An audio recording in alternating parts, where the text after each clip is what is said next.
থেকেই তারা মানে জবাব দিতে প্রস্তুত, কোনো অন্তর্বর্তীকালীন সরকারকে না, কোনো আন্তর্জাতিক অপরাধ ট্রাইব্যুনালসকে না, এরকমের সিভিল কোর্টের সামান্য সিভিল কোর্টের কোনো আদেশকে পরোয়াই করে না বাংলাদেশের সেনাবাহিনী। বাংলাদেশের সেনাবাহিনী এখনো বাংলাদেশের জন্য তাদের রক্ত ঘাম সবকিছু সর্বোচ্চটুকু বিলিয়ে দিতে প্রস্তুত আছে। তো এই সেনাবাহিনীকে নিয়ে যখন কথা ওঠে, বাংলাদেশের স্বাধীনতা নিয়ে কথা ওঠে, বাংলাদেশের সার্বভৌমত্ব নিয়ে যখন কথা ওঠে, তখন আসলে চুপ করে থাকা যায় না, কিছু বলতে হয়। এই জন্য কিছু বলা। তো সেখান থেকে বলছি যে এই যে রাষ্ট্রপতি শাহাবুদ্দিন চুপ্পু, তিনিও এই সকল সেনা সদস্যদের আসলে আন্তর্জাতিক অপরাধ ট্রাইব্যুনালসে কোনো রকমের বিচার করতে দিবেন না।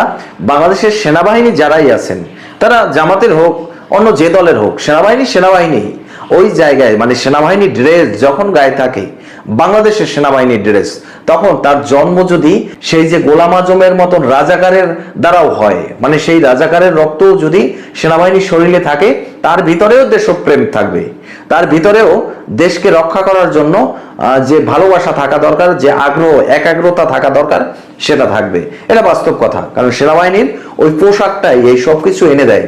তো সেনাবাহিনীর এই সকল জেনারেলদের বর্তমান সময়ে মানে এই যে ফেসবুক আদেশের মাধ্যমে গ্রেপ্তারি পরোয়ানা জারি করে যে আন্তর্জাতিক অপরাধ ট্রাইব্যুনালসে তুলবে, এই রকমের যে হিসাব নিকাশ বা এরকমের যে ছক ডক্টর মোহাম্মদ ইউনূস তৈরি করে রেখেছেন, এটা আসলে সফল হবে না, হবে না, হবে না।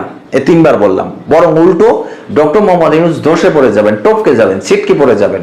বাস্তব কথা মিলিয়ে নিয়েন 21 কিংবা 22 তারিখে এই অক্টোবর মাসের, কারণ এই অক্টোবর মাসের 21 এবং 22 তারিখকে ঘিরে বাংলাদেশের যেই সকল diplomatic surprise doctor Mohammad Yunus পাবে, সেটা তার রাজনৈতিক কেরিয়ারে তিনি কোনো দিনও পাননি, যেটা বর্তমান সময় তিনি পাবেন এই 21 এবং 22 অক্টোবর।